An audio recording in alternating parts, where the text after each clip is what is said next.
जी नमस्कार, मैं हूं प्रज्ञा रश्मि और आप सभी का स्वागत है हमारे यूट्यूब चैनल हिंदी ज्ञान वाहिनी पर। मुंशी प्रेमचंद की सर्वश्रेष्ठ कहानियों की श्रृंखला में यह उनकी अगली कहानी डामुल का कैदी है, जिसका प्रस्तुतिकरण मेरे द्वारा किया गया है। इस कहानी के विषय में हम इतना ही कहेंगे कि इतिहास ज़रूर बदलता है, चाहे वो जिस चीज़ का हो।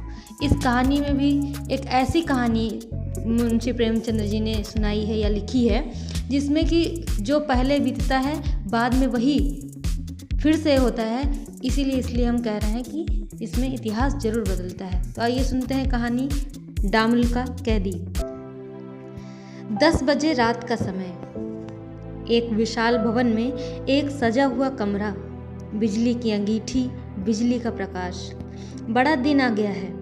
सेठ खूबचंद जी अफसरों को डालियां भेजने का सामान पैक कर रहे हैं या फिर सामान रख रहे हैं। फलों, मिठाइयों, मेवों, खिलौनों की छोटी छोटी पहाड़ियाँ सामने खड़ी हैं। मुनीम जी अफसरों के नाम बोलते जाते हैं और सेठ जी अपने हाथों यथा सम्मान डालियाँ लगाते जाते हैं। खूबचंद जी एक मिल के मालिक हैं, बम्बई के बड़े ठेकेदार, एक बार नगर के मेयर भी रह चुके हैं। इस वक्त भी कई व्यापारी सभाओं के मंत्री और व्यापार मंडल के सभापति हैं। इस धन, यश, मान की प्राप्ति में डालियों का कितना भाग है यह कौन कह सकता है, पर इस अवसर पर सेठ जी के 10-5 हजार बिगड़ ही जाते थे। अगर कुछ लोग तुम्हें खुशामदी, टोड़ी, जी हुजूर कहते हैं तो कहा करें, इससे सेठ जी का क्या बिगड़ता है। सेठ जी उन लोगों में नहीं हैं जो नेकी करके दरिया में डाल दें। पुजारी ने आकर कहा, सरकार बड़ा विलंब हो गया, ठाकुर जी का भोग तैयार है। अन्य धनिकों की भांति सेठ जी ने भी एक मंदिर बनवाया था। ठाकुर जी की पूजा करने के लिए एक पुजारी नौकर रख लिया था। पुजारी को रोज भरी आंखों से देखकर कहा, देखते नहीं हो क्या कर रहा हूँ? यह भी एक काम है, खेल नहीं। तुम्हारे ठाकुर जी ही सब कुछ ना दे देंगे। पेट भरने पर ही पूजा सूझती है। घंटे आधा घंटे की देर हो जाने से ठाकुर जी भूखों न मर जाएंगे। पुजारी जी अपना समूह लेकर चले गए और सेठ जी फिर डालियां सजाने में मसरूफ हो गए। सेठ जी के जीवन का मुख्य काम धन कमाना था और उसके साधनों की रक्षा करना उनका मुख्य कर्तव्य। उनके सारे व्यवहार इसी सिद्धांत के अधीन थे। मित्रों से इसलिए मिलते थे कि उनसे धनोपार्जन में मदद मिलेगी। मनोरंजन भी करते थे तो व्यापार की दृष्टि से। दान बहुत देते थे पर उसमें भी यही लक्ष्य सामने रहता था। संध्या और वंदन उनके लिए पुरानी लकीर थी, जिसे पीटते रहने में स्वार्थ सिद्ध होता था, मानो कोई बेगार हो। सब कामों से छुट्टी मिली तो ठाकुर द्वारे में जाकर खड़े हो गए, चरणामृत लिया और चले आए। 1 घंटे के बाद पुजारी जी फिर सिर पर सवार हो गए। खूबचंद उनका मुंह देखते ही झुंझला उठे। जिस पूजा में तत्काल फायदा होता था उसमें कोई बार बार विघ्न डाले तो क्यों न बुरा लगे। बोले, कह दिया, अभी मुझे फुर्सत नहीं है। खोपड़ी पर सवार हो गए। मैं पूजा का गुलाम नहीं हूँ। जब घर में पैसे हों तभी ठाकुर जी की भी पूजा होती है। घर में पैसे ना होंगे तो ठाकुर जी भी पूछने ना आएंगे। पुजारी हताश होकर चला गया और सेठ जी फिर अपने काम में लगे। सहसा उनके मित्र केशव राम जी पधारे। सेठ जी उठकर उनके गले से लिपट गए और बोले, किधर से? मैं तो अभी तुम्हें बुलाने वाला था। केशव राम ने मुस्कुराकर कहा, इतनी रात गए तक डालियां ही लग रही हैं। अब तो समेटो, कल का सारा दिन पड़ा है, लगा लेना।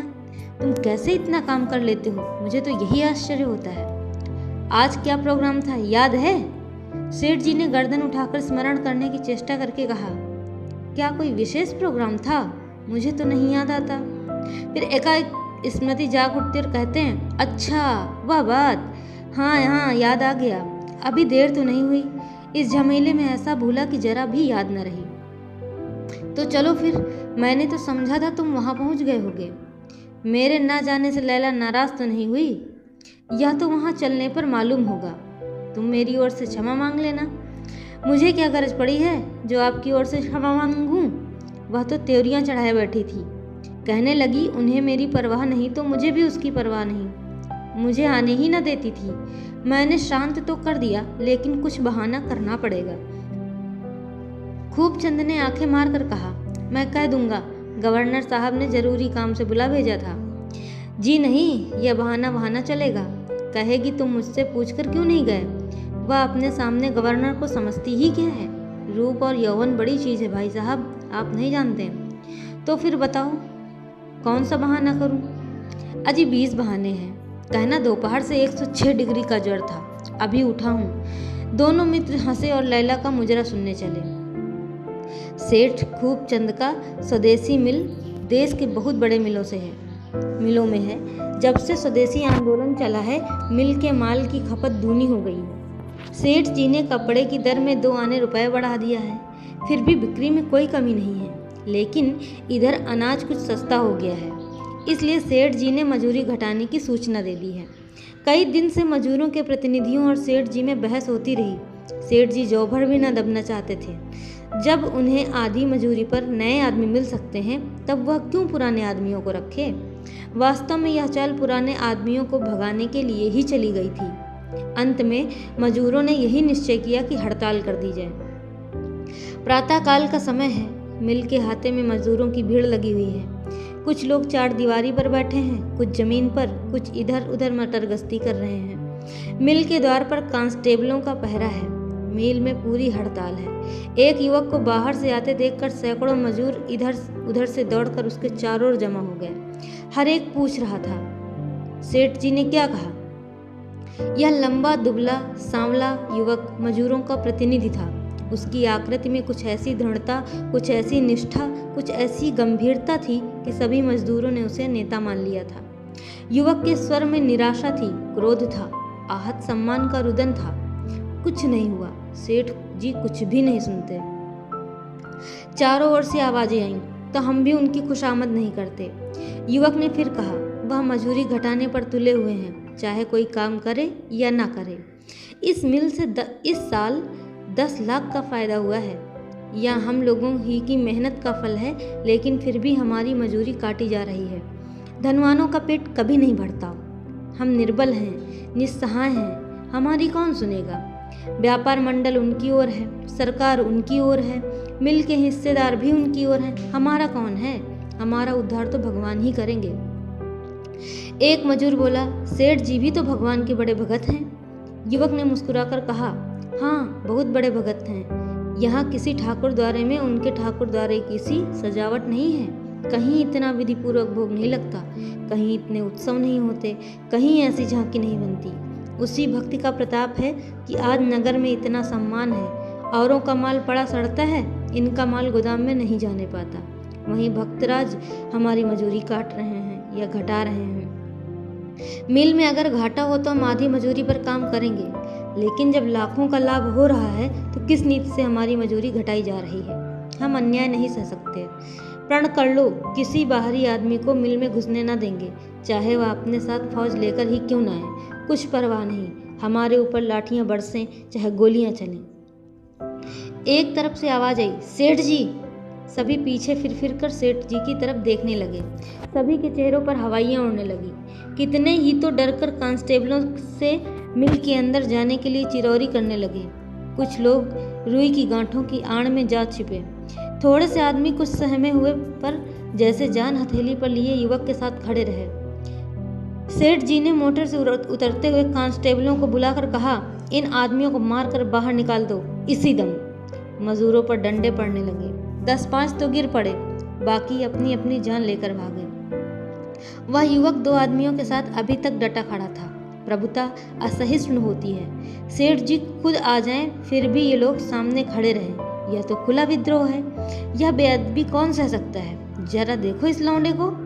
देह पर साबित कपड़े भी नहीं है, मगर जमा खड़ा है, मानो मैं कुछ हूं ही नहीं। समझता होगा यह मेरा कर ही क्या सकते हैं। सेठ जी ने रिवॉल्वर निकाल लिया और इस समूह के निकट आकर उसे जाने का हुक्म दिया, पर वह समूह अचल खड़ा था। सेठ जी उन्मत्त हो गए। यह हेकड़ी। तुरंत हेड कांस्टेबल को बुलाकर हुक्म दिया, इन आदमियों को गिरफ्तार कर लो। कांस्टेबल ने तीनों आदमियों को रस्सियों से जकड़ दिया और उन्हें फाटक की ओर ले चले। इनका गिरफ्तार होना था कि 1000 आदमियों का दल रेला मारकर मिल से बाहर निकल आया और कैदियों की तरफ लपका।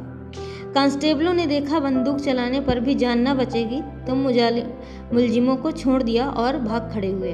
सेठ जी को ऐसा क्रोध आ रहा था कि इन सारे आदमियों को तोप पर उड़वा दे। क्रोध में आत्मरक्षा की भी उन्हें परवाह न थी। कैदियों को सिपाहियों से छुड़ाकर वह जनसमूह सेठ जी की ओर आ रहा था। सेठ जी ने समझा सब के सब मेरी जान ले लेंगे, जान लेने आ रहे हैं। अच्छा, ये लौंडा गोपी सभी के आगे है, यहाँ भी इनका नेता बना हुआ है। मेरे सामने कैसा भीगी बिल्ली बना हुआ था, पर यहाँ सबके आगे आगे आ रहा है। सेठ जी अब भी समझौता कर सकते थे, पर यूं दबकर विद्रोहियों से दान मांगना उन्हें असहाय था। इतने में क्या देखते हैं कि वह बढ़ता हुआ समूह ही बीच में ही रुक गया। युवक ने उन आदमियों से कुछ सलाह की और तब अकेला सेठ जी की तरफ चला।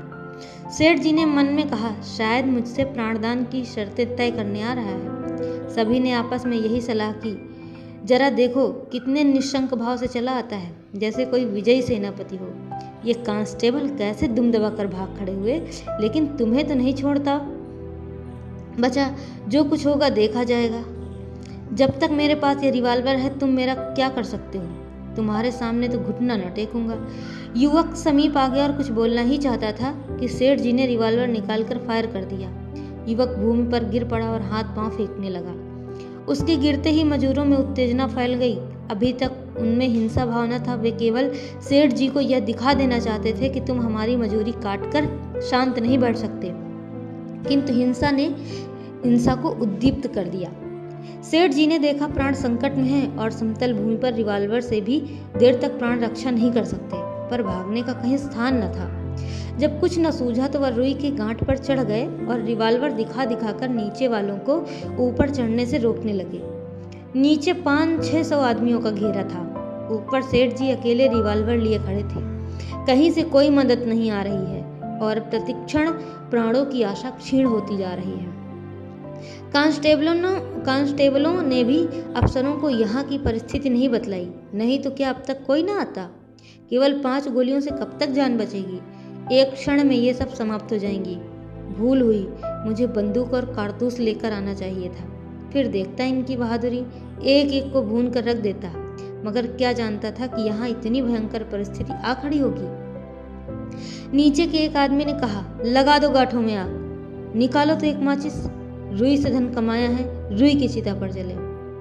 तुरंत एक आदमी ने जेब से दिया सलाई निकाली और आग लगाना ही चाहता था कि सहसा वही जख्मी युवक पीछे से आकर सामने हो गया। उसके पांव में पट्टी बंधी हुई थी, फिर भी रक्त बह रहा था। उसका मुख पीला पड़ गया था और उसके तनाव से मालूम होता था कि युवक को असहाय वेदना हो रही है। उसे देखते ही लोगों ने चारों तरफ से आकर घेर लिया। उस हिंसा के उन्माद में भी अपने नेता को जीता जागता देखकर उनके हर्ष की सीमा न रही। जय घोष से आकाश गूंज उठा, जय गोपीनाथ। जख्मी गोपीनाथ ने हाथ उठाकर समूह को शांत हो जाने का संकेत करके कहा, भाइयों, मैं तुमसे एक शब्द कहने आया हूँ। कह नहीं सकता बचूंगा या नहीं, संभव है तुमसे या मेरा अंतिम निवेदन हो। तुम क्या करने जा रहे हो? दरिद्र में नारायण का निवास है, क्या इसे मिथ्या करना चाहते हो? धनी को अपने धन का मद हो सकता है, तुम्हें किस बात का अभिमान है? तुम्हारे झोपड़ों में क्रोध और अहंकार के लिए स्थान कहाँ है? मैं तुमसे हाथ जोड़कर कहता हूँ, सब लोग यहाँ से हट जाओ। अगर तुम्हें मुझसे कुछ स्नेह है, अगर मैंने तुम्हारी कुछ सेवा की है, तो अपने घर जाओ और सेठ जी को घर जाने दो। चारों तरफ से आपत्तिजनक आवाजें आने लगी, लेकिन गोपीनाथ का विरोध करने का साहस किसी में न हुआ। धीरे धीरे लोग यहाँ से हट गए। मैदान साफ हो गया तो गोपीनाथ ने विनम्र भाव से सेठ जी से कहा, सरकार, अब आप चले जाएं। मैं जानता हूँ आपने मुझे धोखे से मारा। मैं केवल यही कहने आपके पास आ रहा था जो अब कह रहा हूँ। मेरा दुर्भाग्य था कि आपको भ्रम हुआ। ईश्वर की शायद यही इच्छा थी।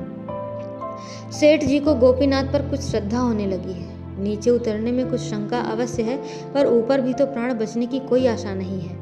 वह इधर उधर सशंक नेत्रों से ताकते हुए उतरते हैं। जनसमूह कुछ 10 गज के अंतर पर खड़ा हुआ है। प्रत्येक मनुष्य की आंखों में विद्रोह और हिंसा भरी हुई है।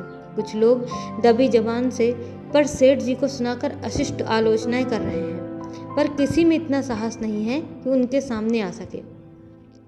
उस मरते हुए युवक के आदेश में इतनी शक्ति है। सेठ जी मोटर पर बैठकर चले ही थे कि गोपीनाथ जमीन पर गिर पड़ा। सेठ जी की मोटर जितनी तेजी से जा रही थी उतनी ही तेजी से उनकी आंखों के सामने आहत गोपी का छाया चित्र भी दौड़ रहा था। भांति भांति की कल्पनाएं मन में आने लगी। अपराधी भावनाएं चित्त को आंदोलित करने लगी। अगर गोपी उनका शत्रु था तो उसने क्यों उनकी जान बचाई, ऐसी दशा में जब वह स्वयं मृत्यु के घर में था। इसका उनके पास कोई जवाब न था। निरपराध गोपी जैसे हाथ बांधे उनके सामने खड़ा कह रहा था, आपने मुझे गुनाह को क्यों मारा। भोग लिप्सा आदमी को स्वार्थांध बना देती है। फिर भी सेठ जी की आत्मा अभी इतनी अभ्यस्त और कठोर न हुई थी कि एक निरपराध की हत्या करके उन्हें ग्लानि न होती। वह सौ युक्तियों से मन को समझाते थे, लेकिन न्याय बुद्धि किसी युक्ति को स्वीकार न करती थी।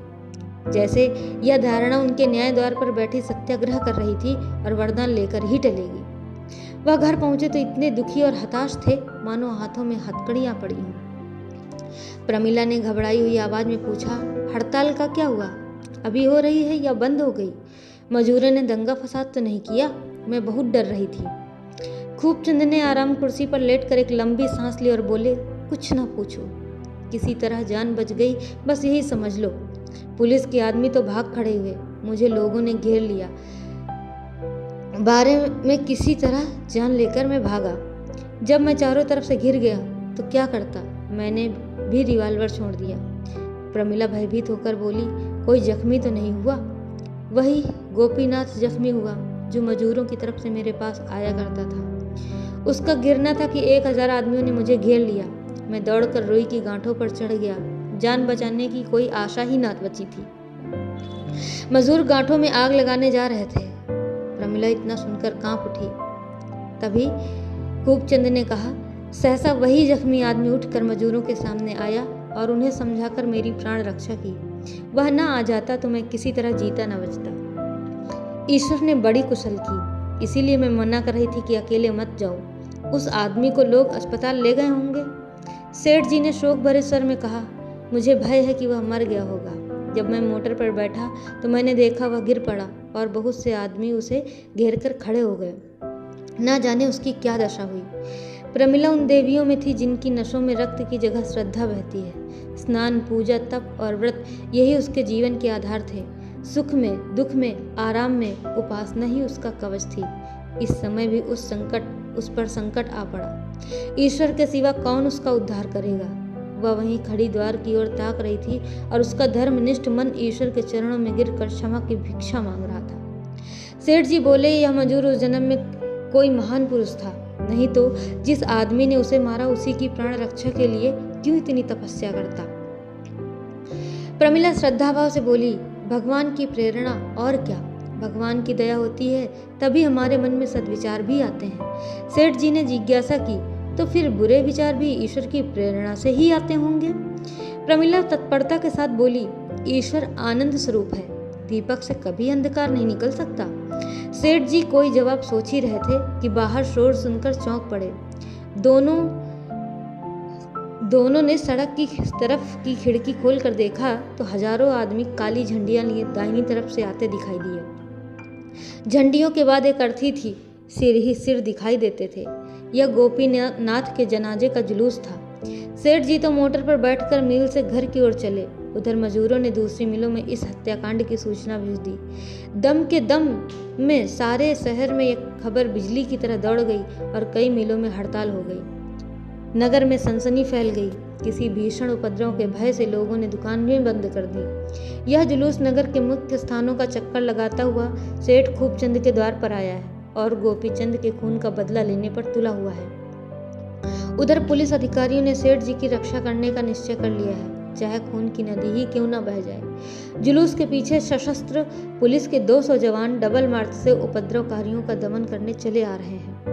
सेठ जी अभी अपने कर्तव्य का निश्चय न कर पाए थे कि विद्रोहियों ने कोठी के दफ्तर में घुसकर लेन देन के बही खातों को जलाना और तिजोरियों को तोड़ना शुरू कर दिया।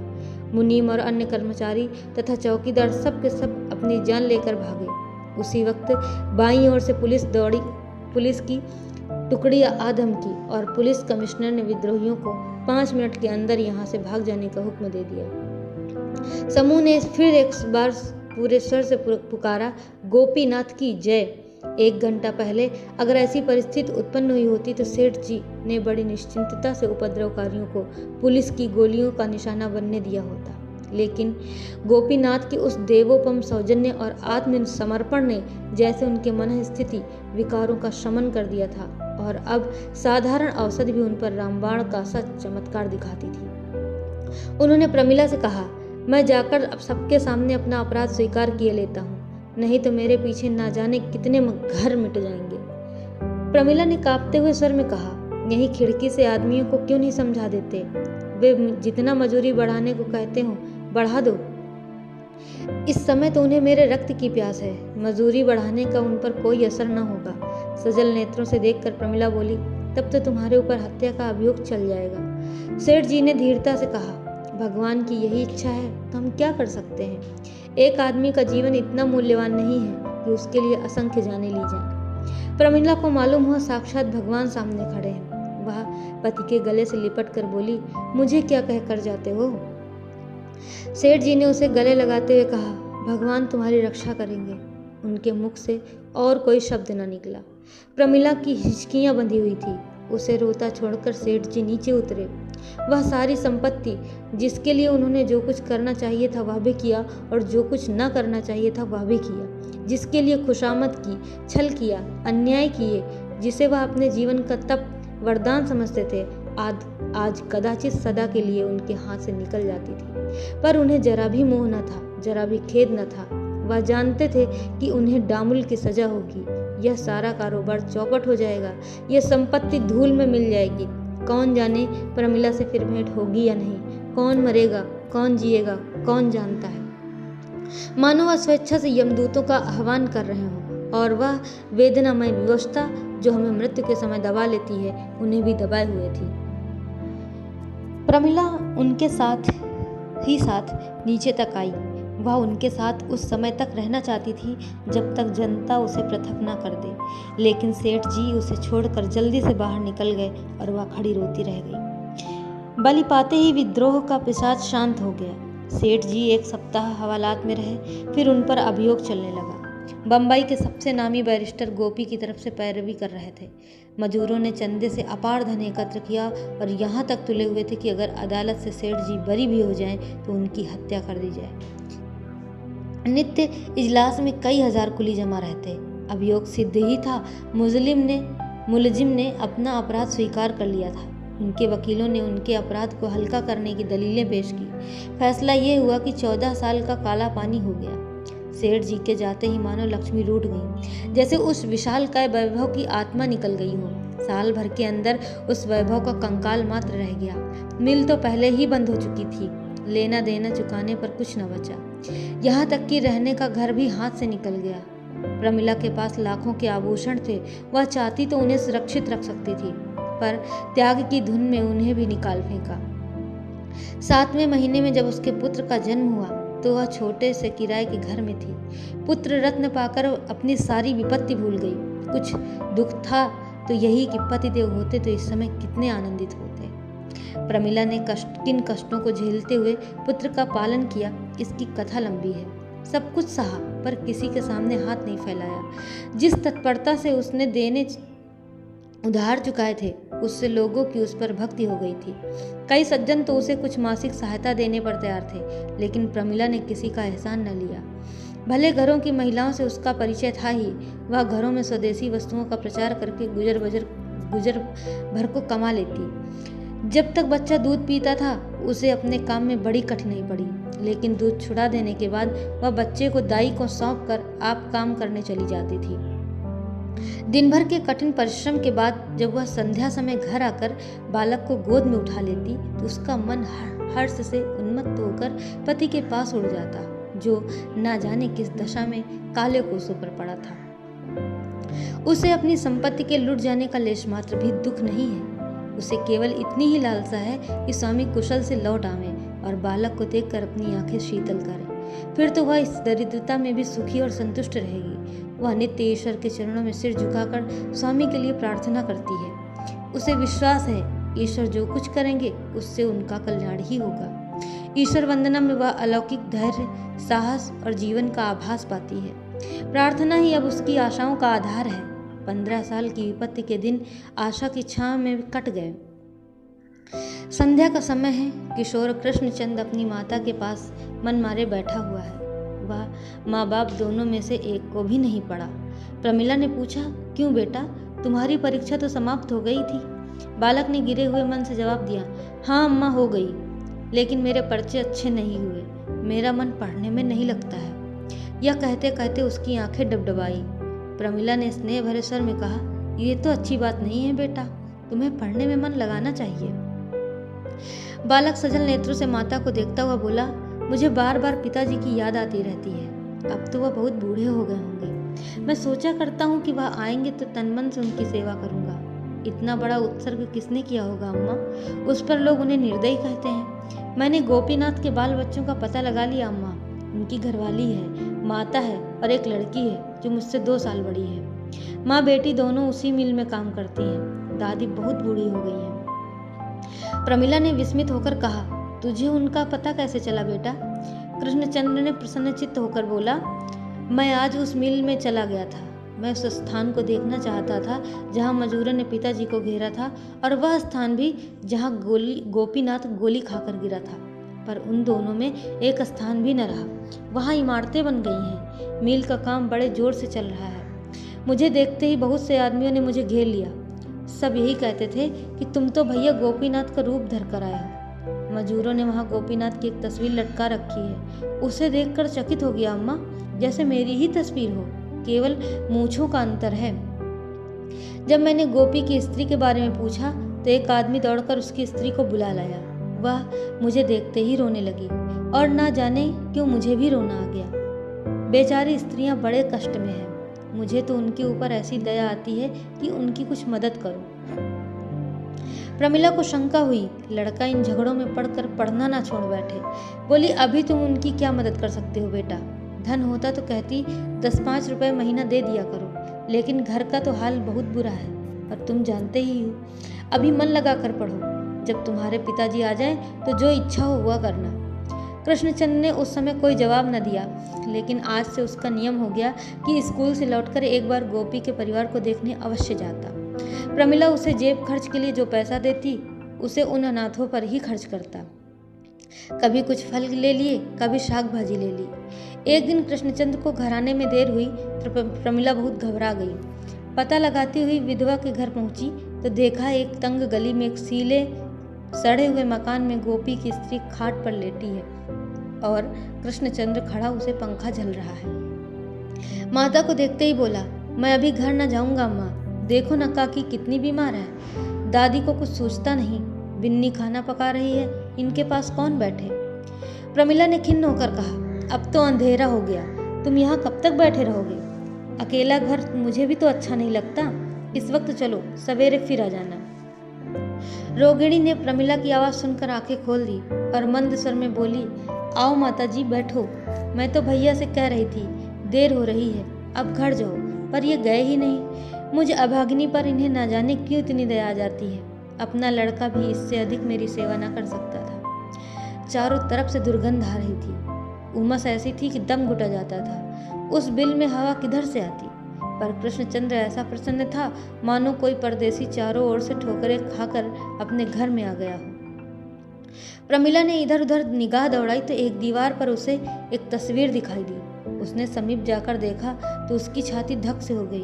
बेटे की ओर देखकर बोली, तूने यह चित्र कब तक खिंचवाया बेटा? कृष्णचंद्र मुस्कुराकर बोला, यह मेरा चित्र नहीं है अम्मा, गोपीनाथ का चित्र है। प्रमिला ने अविश्वास से कहा, चल झूठा कहीं का। रोगिणी ने कातर भाव से कहा, नहीं अम्मा जी, वह मेरे आदमी का ही चित्र है। भगवान की लीला कोई नहीं जानता, पर भैया की सूरत इतनी मिलती है कि मुझे अचरज होता है। जब मेरा ब्याह हुआ था तब उनकी यही उम्र थी और सूरत भी बिल्कुल यही हंसी थी, यही बातचीत और यही स्वभाव। क्या रहस्य है मेरी समझ में नहीं आता। माता जी, जब से यह आने लगे हैं, कह नहीं सकती मेरा जीवन कितना सुखी हो गया है। इस मोहल्ले में सब हमारे जैसे ही मजूर रहते हैं। उन सबों के साथ यह लड़कों की तरह रहते हैं। सब इन्हें देखकर निहाल हो जाते हैं। प्रमिला ने कोई जवाब न दिया। उसके मन पर एक अव्यक्त शंका छाई थी, मानो उसने कोई बुरा सपना देखा हो। उसके मन में बार बार एक प्रश्न उठ रहा था जिसकी कल्पना ही से उसके रोए खड़े हो जाते थे। सहसा उसने कृष्णचंद्र का हाथ पकड़ लिया और बलपूर्वक खींचती हुई द्वार की ओर चली, मानो कोई उसे उसके हाथों से छीने लिए जाता हो। रोगिणी ने केवल इतना कहा, माता जी, कभी कभी भैया को मेरे पास आने दिया करना, नहीं तो मैं मर जाऊंगी।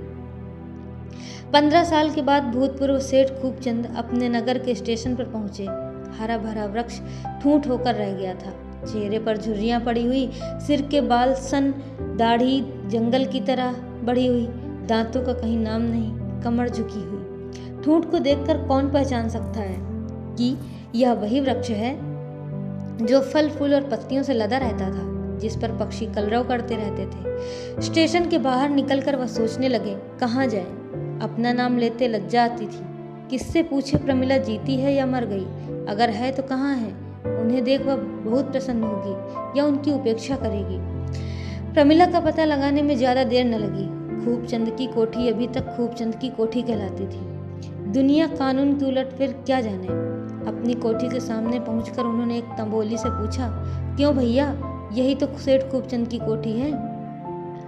तंबोली ने उनकी ओर कुतूहल से देखकर कहा, खूबचंद की थी जब थी, अब तो लाला देशराज की है। अच्छा, मुझे यहाँ आए बहुत दिन हो गए।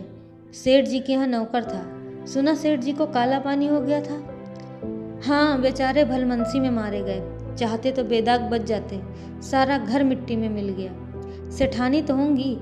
हाँ, सेठानी क्यों नहीं है, उनका लड़का भी है। सेठ जी के चेहरे पर जैसे जवानी की झलक आ गई। जीवन का वह आनंद और उत्साह जो आज 15 साल से कुंभकर्ण की भांति पड़ा सो रहा था, मानो नई स्फूर्ति पाकर उठ बैठा और अब उस दुर्बल काया में समा नहीं रहा है। उन्होंने इस तरह तंबोली का हाथ पकड़ लिया जैसे घनिष्ठ परिचय हो और बोले, अच्छा, उनके लड़का भी है? कहाँ रहती हैं भाई, बता दो, जाकर सलाम तो कराऊं। बहुत दिनों तक उनका नमक खाया है। तंबोली ने प्रमिला के घर का पता बता दिया। प्रमिला इसी मोहल्ले में रहती थी। सेठ जी जैसे आकाश में उड़ते हुए यहाँ से आगे चले। वह थोड़ी दूर गए थे कि ठाकुर जी का एक मंदिर दिखाई दिया। सेठ जी ने मंदिर में जाकर प्रतिमा के चरणों पर सिर झुका दिया। उनके रोम रोम से आस्था का रेत सा बह रहा था।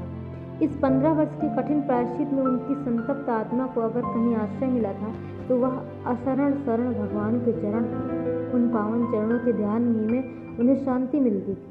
दिन भर ऊख के कोल्हू में जुटे रहने या फावड़े चलाने के बाद जब वह रात को पृथ्वी की गोद में लेटते तो उन्हें पूर्व स्मृतियां अपना अभिनय करने लगती। वह अपना विलासमय जीवन जैसे रुदन करता हुआ उनकी आंखों के सामने आ जाता और उनके अंतःकरण से वेदना में डूबी हुई ध्वनि निकलती, ईश्वर मुझ पर दया करो। इस दया याचना में उन्हें एक ऐसी अलौकिक शांति और स्थिरता प्राप्त होती थी मानो बालक माता की गोद में लेटा। जब उनके पास संपत्ति थी, विलास के साधन थे, यौवन था, स्वास्थ्य था, अधिकार था, उन्हें आत्मचिंतन का अवकाश न मिलता था। मन प्रवृत्ति की ही ओर दौड़ता था। अब इन स्मृतियों को खोकर दीनावस्था में उनका मन ईश्वर की ओर झुका।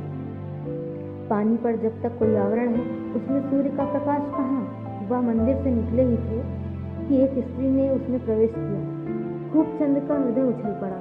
वह कुछ कर्तव्य भ्रम से होकर एक स्तंभ की आड़ में हो गए।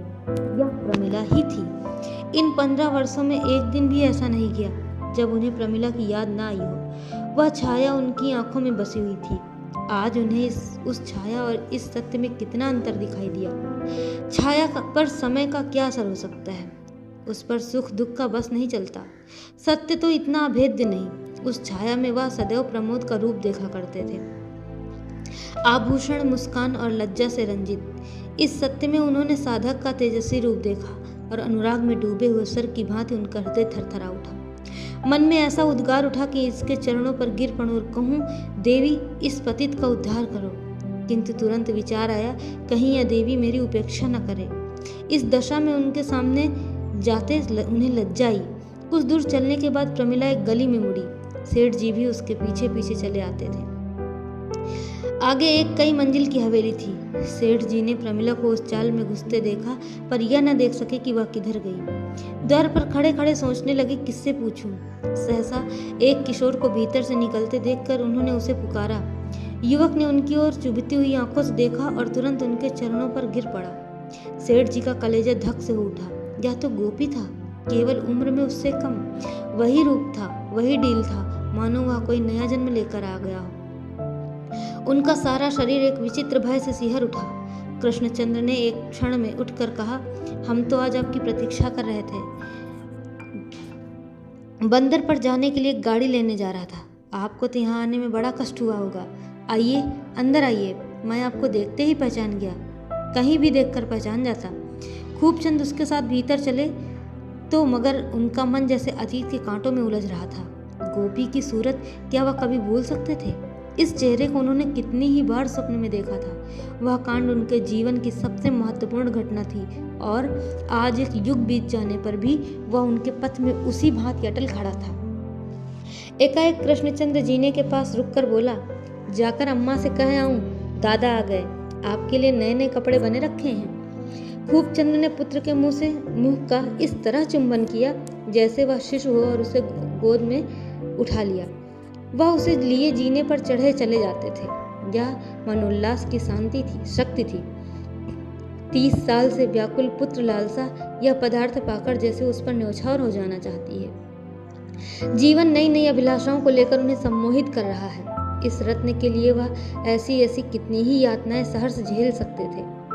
अपने जीवन में उन्होंने जो कुछ अनुभव के रूप में कमाया था, उसका तत्व वह अब कृष्णचंद्र के मस्तिष्क में भर देना चाहते हैं। उन्हें यह अरमान नहीं है कि कृष्णचंद्र धन का स्वामी हो, चतुर हो, यशस्वी हो, बल्कि दयावान हो, सेवाशील हो, नम्र हो, श्रद्धालु हो। ईश्वर की दया में अब उन्हें असीम विश्वास है, नहीं तो उन जैसा अधम व्यक्ति क्या इस योग्य था कि इस कृपा का पात्र बनता। और प्रमिला तो साक्षात लक्ष्मी है। कृष्णचंद्र भी पिता को पाकर निहाल हो गया है। अपनी सेवाओं से मानो उनके अतीत को भुला देना चाहता है। मानो पिता की सेवा ही के लिए उसका जन्म हुआ। मानो वह पूर्व जन्म का कोई ऋण चुकाने के लिए ही संसार में आया है। आज सेठ जी को आए 7वां दिन है। संध्या का समय है। सेठ जी संध्या करने जा रहे हैं कि गोपीनाथ की लड़की बिन्नी ने आकर प्रमिला से कहा, माता जी का जी अच्छा नहीं है। अम्मा, माता जी का जी अच्छा नहीं है, भैया को बुला रही हैं। प्रमिला ने कहा, आज तो वह न जा सकेगा, उसके पिता आ गए हैं, उनसे बातें कर रहा है। कृष्णचंद्र ने दूसरे कमरे में से उसकी बातें सुन ली। तुरंत आकर बोला, नहीं अम्मा, मैं दादा से पूछकर जरा देर के लिए चला जाऊंगा। प्रमिला ने बिगड़ कर कहा, तू कहीं जाता है तो तुझे घर की सुधि ही नहीं रहती। ना जाने उन सबों में तुझे क्या बूटी सुंघा दी है। मैं बहुत जल्दी चला आऊंगा अम्मा, तुम्हारे पैरों पड़ता हूँ। तू भी कैसा लड़का है, वह बेचारे अकेले बैठे हुए हैं और तुझे वहां जाने की पड़ी हुई है। सेठ जी ने भी ये बातें सुनी। आकर बोले, क्या हरज है, जल्दी आने को कह रहे हैं तो जाने दो। कृष्णचंद्र प्रसन्नचित्त बिन्नी के साथ चला गया। एक क्षण के बाद प्रमिला ने कहा, जब से मैंने गोपी की तस्वीर देखी है, मुझे नित्य शंका बनी रहती है कि ना जाने भगवान क्या करने वाले हैं। बस यही मालूम होता है। सेठ ने गंभीर भाव से कहा, मैं भी तो पहली बार देखकर चकित रह गया था। जान पड़ा गोपीनाथ ही खड़ा है। गोपी की घरवाली कहती है, इसका स्वभाव भी गोपी ही का सा है। सेठ जी गुड़ मुस्कान के साथ बोले, भगवान की लीला है कि जिसकी मैंने हत्या की वह मेरा पुत्र हो। मुझे तो विश्वास है गोपीनाथ ने ही इसमें अवतार लिया है। प्रमिला ने माथे पर हाथ रखकर कहा, यही सोचकर तो कभी कभी मुझे ना जाने कैसी कैसी शंका होने लगती है। सेठ जी ने श्रद्धा भरी आंखों से देखकर कहा, भगवान जो कुछ करते हैं प्राणियों के कल्याण के लिए करते हैं। हम समझते हैं हमारे साथ विधि ने अन्याय किया, पर यह हमारी मूर्खता है। विधि अबोध बालक नहीं है जो अपने ही सिरजे हुए खिलौने को तोड़ फोड़ कर आनंदित होता है। ना वह हमारा शत्रु है जो हमारा अहित करने में सुख मानता है। वह परम दयालु है, मंगल रूप है। यही अवलंब था जिसने निर्वासन काल में मुझे सर्वनाश से बचाया। इस आधार के बिना कह नहीं सकता मेरी नौका कहाँ कहाँ भटकती और उसका क्या अंत होता। बिन्नी ने कई कदम चलने के बाद कहा, मैंने तुमसे झूठ मूठ कहा कि अम्मा बीमार है। अम्मा तो बिल्कुल अच्छी हैं। तुम कई दिन से गए नहीं, इसलिए उन्होंने मुझसे कहा इस बहाने से बुला लाना। तुमसे वह एक सलाह करेंगी। कृष्णचंद्र ने कुतूहल भरी आंखों से देखा, तुमसे सलाह करेंगी? मुझसे सलाह करेंगी? मैं भला क्या सलाह दूंगा? मेरे दादा आ गए इसलिए नहीं आ सका। तुम्हारे दादा आ गए, उन्होंने पूछा होगा कौन है यह लड़की? नहीं, कुछ नहीं पूछा। दिल में तो कहते होंगे कैसी बेशर्म लड़की है। दादा ऐसे आदमी नहीं है। मालूम हो जाता कि यह कौन है तो बड़े प्रेम से बातें करते। मैं तो कभी कभी डरा करता था कि ना जाने उनका मिजाज कैसा कहता था कैदी बड़े कठोर हृदय हुआ करते हैं, लेकिन दादा तो दया के देवता हैं। दोनों कुछ दूर फिर चुपचाप चले गए। तब कृष्णचंद्र ने पूछा, तुम्हारी अम्मा मुझसे कैसी सलाह करेंगी? बिन्नी का ध्यान जैसे टूट गया। मैं क्या जानूं कैसी सलाह करेंगी? मैं जानती कि तुम्हारे दादा आए हैं तो ना आती। मन में कहते होंगे इतनी बड़ी लड़की और अकेली मारी मारी फिरती है। कृष्णचंद्र कहकहा मारकर बोला, हाँ कहते तो होंगे, मैं जाकर और जड़ दूंगा। बिन्नी बिगड़ गई। तुम क्या जड़ दोगे? बताओ मैं कहाँ घूमती हूँ? तुम्हारे घर के सिवा मैं और कहाँ जाती हूँ? मेरे जी में जो आएगा सो कहूँगा, नहीं तो मुझे बता दो कैसी सलाह है। तो मैंने कब कहा था कि नहीं बताऊंगी। कल हमारे मिल में फिर हड़तालें होने वाली है। हमारा मैनेजर इतना निर्दयी है कि किसी को 5 मिनट की भी देर हो जाए तो आधे दिन की तलब काट लेता है, और 10 मिनट देर हो जाए तो दिन भर की मजूरी गायब। कई बार सबों ने जाकर उनसे कहा सुना, मगर मानता ही नहीं। तुम हो तो जरा से, पर अम्मा का न जाने तुम्हारे पर क्यों इतना विश्वास है, और मजदूर लोग भी तुम्हारे ऊपर बड़ा भरोसा रखते हैं। सबकी सलाह है कि तुम एक बार मैनेजर के पास जाकर 2 टूक बातें कर लो। हाँ, यहाँ नहीं। अगर वह अपनी बात पर अड़ा रहे तो फिर हम भी हड़ताल करेंगे। कृष्णचंद्र विचारों में मग्न था, कुछ न बोला। बिन्नी ने फिर उदंड भाव से कहा, यह कड़ाई इसीलिए तो है कि मैनेजर जानता है हम बेबस हैं और हमारे लिए कहीं ठिकाना नहीं है, तो हमें भी दिखा देना है कि हम चाहे भूखों मरेंगे मगर अन्याय न सहेंगे।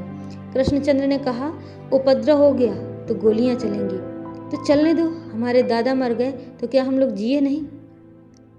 दोनों घर पर पहुंचे तो वहां द्वार पर बहुत से मजदूर जमा थे और इसी विषय पर बातें हो रही थी। कृष्णचंद्र को देखते ही सबों ने चिल्लाकर कहा, लो भैया आ गए। वही मिल है जहां सेठ खूबचंद ने गोलियां चलाई थी। आज उन्हीं का पुत्र मजदूरों का नेता बना हुआ गोलियों के सामने खड़ा है। कृष्णचंद्र और मैनेजर में बातें हो चुकी। मैनेजर ने नियमों को नर्म करना स्वीकार न किया। हड़ताल की घोषणा कर दी गई। आज हड़ताल है। मजदूर मिल के हाथे में जमा है और मैनेजर ने मिल की रक्षा के लिए फौजी गारद बुला लिया है। मिल के मजदूर उपद्रव नहीं करना चाहते थे। हड़ताल केवल उनके असंतोष का प्रदर्शन थी, लेकिन फौजी गारद देखकर मजदूरों को भी जोश आ गया। दोनों तरफ से तैयारी हो गई। एक ओर गोलियां हैं, दूसरी ओर ईंट पत्थर के टुकड़े। युवक कृष्णचंद्र ने कहा, आप लोग तैयार हैं? हमें मिल के अंदर जाना है, चाहे सब मार डाले जाएं। बहुत सी आवाजें आईं, सब तैयार हैं। जिसके बाल बच्चे हों अपने घर चले जाएं। बिन्नी पीछे खड़ी खड़ी बोली, बाल बच्चे सबकी रक्षा भगवान करता है। कई मजदूर घर लौटने का विचार कर रहे थे, लेकिन इस वाक्य ने स्थिर कर दिया। जय जयकार हुई और 1000 मजदूरों का दल मिल द्वार की ओर चला। फौजी गारद ने गोलियां चलाई। सबसे पहले कृष्णचंद्र, फिर और कई आदमी गिर पड़े। लोगों के पांव उखड़ने लगे। उसी वक्त खूबचंद नंगे सिर नंगे पांव हाथे में पहुंचे और कृष्णचंद्र को गिरते देखा। परिस्थिति उन्हें घर ही पर मालूम हो गई थी। उन्होंने उन्मत्त होकर कहा, कृष्णचंद्र की जय, और दौड़कर आहत युवक को कंठ से लगा लिया। मजदूरों में एक अद्भुत साहस और धैर्य का संचार हुआ। खूबचंद इस नाम ने जादू का काम किया। इस 15 साल में खूबचंद ने शहीद का ऊंचा पद प्राप्त कर लिया था। उन्हीं का पुत्र आज मजदूरों का नेता है। धन्य है भगवान की लीला।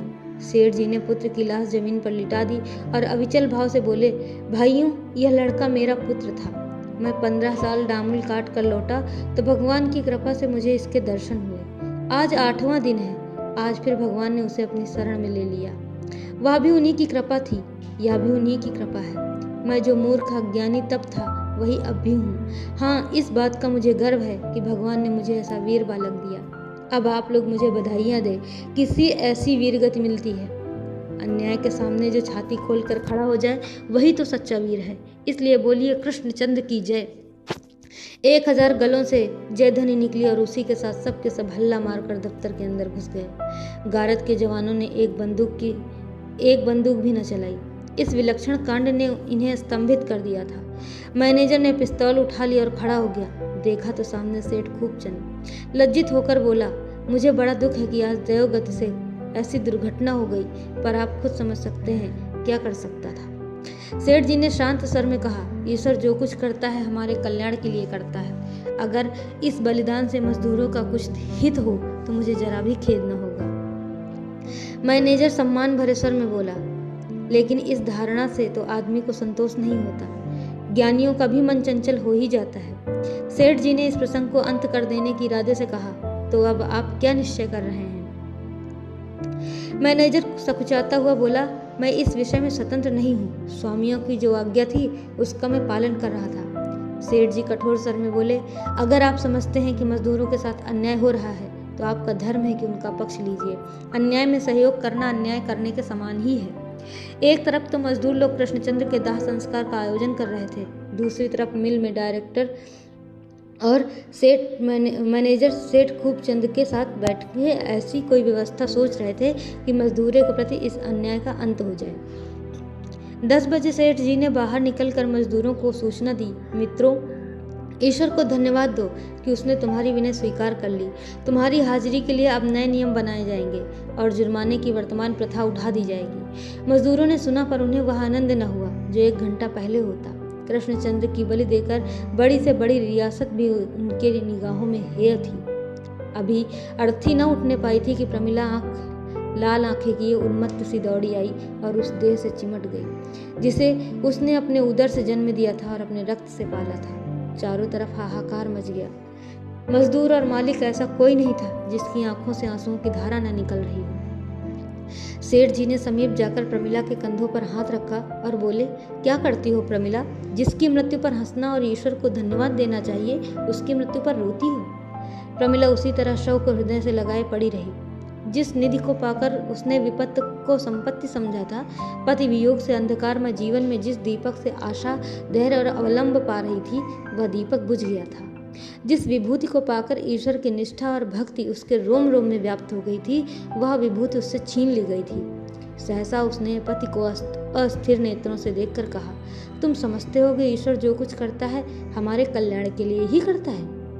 मैं ऐसा नहीं समझती, समझ ही नहीं सकती। कैसे समझूं? हाय मेरे लाल, हाय मेरे लाडले, मेरे राजा, मेरे सूर्य, मेरे चंद्र, मेरे जीवन के आधार, मेरे सर्वस्व, तुझे खोकर कैसे चित्त को शांत रखूं? जिसे गोद में देखकर मैंने अपने भाग्य को धन्य माना था, उसे आज धरती पर पड़ा देखकर हृदय को कैसे संभालूं? नहीं मानता, हाय नहीं मानता। यह कहते हुए उसने जोर से छाती पीट ली। उसी रात को शोकाकुर माता संसार से प्रस्थान कर गई। पक्षी अपने बच्चे की खोज में पिंजरे से निकल गए। 3 साल बीत गए। श्रमजीवियों के मोहल्ले में आज कृष्णाष्टमी का उत्सव है। उन्होंने आपस में चंदा करके एक मंदिर बनवाया है। मंदिर आकार में तो बहुत सुंदर और विशाल नहीं, पर जितनी भक्ति से यहाँ सिर झुकते हैं, वह बात इससे कहीं विशाल मंदिरों को प्राप्त नहीं। यहाँ लोग अपनी संपत्ति का प्रदर्शन करने नहीं, बल्कि अपनी श्रद्धा की भेंट देने आते हैं। मजदूर स्त्रियां गा रही हैं, बालक दौड़ दौड़कर छोटे मोटे काम कर रहे हैं और पुरुष झांकी के बनाव श्रृंगार में लगे हुए हैं। उसी वक्त सेठ खूबचंद आए। स्त्रियां और बालक उन्हें देखते ही चारों ओर से दौड़कर जमा हो गए। यह मंदिर उन्हीं के सतत उद्योग का फल है। मजदूर परिवारों की सेवा ही अब उनके जीवन का उद्देश्य है। उनका छोटा सा परिवार अब विराट रूप हो गया है। उनके सुख को वो अपना सुख, उनके दुख को अपना दुख मानते हैं। मजदूरों में शराब, जुए और दुराचरण की वह कसरत नहीं रही। सेठ जी की सहायता, सत्संग और सद्व्यवहार पशुओं को मनुष्य बना रहा है। सेठ जी ने बाल रूप भगवान के सामने जाकर सिर झुकाया और उनका मन अलौकिक आनंद से खिल उठा। उस झांकी में उन्हें कृष्णचंद्र की झलक दिखाई दी। एक ही क्षण में उसने जैसे गोपीनाथ का रूप धारण किया। सेठ जी का रोम रोम पुलकित हो उठा। भगवान की व्यापकता का, दया का रूप आज जीवन में पहली बार उन्हें दिखाई दिया। अब तक भगवान की दया को वह सिद्धांत रूप से मानते थे, आज उन्होंने उसका प्रत्यक्ष रूप देखा। एक पथभ्रष्ट, पतनोन्मुखी आत्मा के उद्धार के लिए इतना दैवी विधन, इतनी अनवरत ईश्वरीय प्रेरणा। सेठ जी के मानस पट पर अपना संपूर्ण जीवन सिनेमा चित्रों की भांति दौड़ गया। उन्हें जान पड़ा जैसे आज 20 वर्ष से ईश्वर की कृपा उन पर छाया किए हुए है। गोपीनाथ का बलिदान क्या था? विद्रोही मजदूरों ने जिस समय उनका मकान घेर लिया था, उस समय उनका आत्मसमर्पण ईश्वर की दया के सिवा और क्या था? 15 साल के निर्वासित जीवन में फिर कृष्णचंद्र के रूप में कौन उनकी आत्मा की रक्षा कर रहा था? सेठ जी के अंतःकरण से भक्ति की विह्वलता में डूबी हुई जय ध्वनि निकली, कृष्ण भगवान की जय, और जैसे संपूर्ण ब्रह्मांड दया के प्रकाश से जगमगा उठा। तो आशा करते हैं कि आपको ये कहानी अच्छी जरूर लगी होगी। थोड़ी लंबी है, लेकिन कहानी में सार बहुत अच्छा दिया गया है। इसलिए ऐसी और भी कहानियों को सुनने के लिए हमारे साथ जुड़े रहिए, सुनते रहिए कहानियाँ, खुश रहिए और आनंद से रहिए। बहुत बहुत धन्यवाद। नमस्कार।